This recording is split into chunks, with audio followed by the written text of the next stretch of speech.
Me synimin më pak departamente, më shumë centralizim, Policia e Shtetit pritet të ketë një riorganizim të rëndësishëm në vitin 2025. Struktura e re propozuar nga Kryepolici Proda, e cila është ende në fazë konsultimi, synon të bëjë institucion më të centralizuar, më efikas dhe me funksione më të qarta strategjike, duke zëvendësuar modelin aktual të vitit 2023.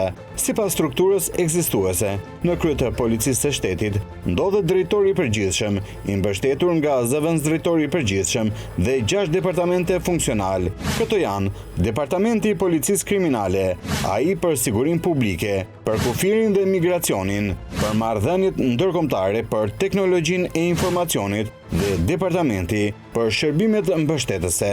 Ndërsa në strukturën e re të propozuar, organizimi do të jetë më i thjeshtuar, me vetëm 2 nivele drejtimi, drejtorin e përgjithshëm dhe zëvendësdrejtorin e përgjithshëm.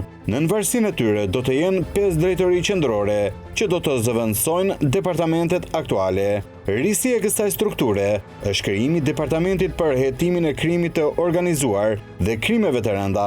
Ky departament do të ketë kompetenca kombëtare, ndërsa në varësi të tij pritet të jenë edhe njësitë e krimit të organizuar dhe krimeve të rënda në 12 drejtori të qarqeve, njësi të cilat deri më tani varen nga drejtori të qarqeve.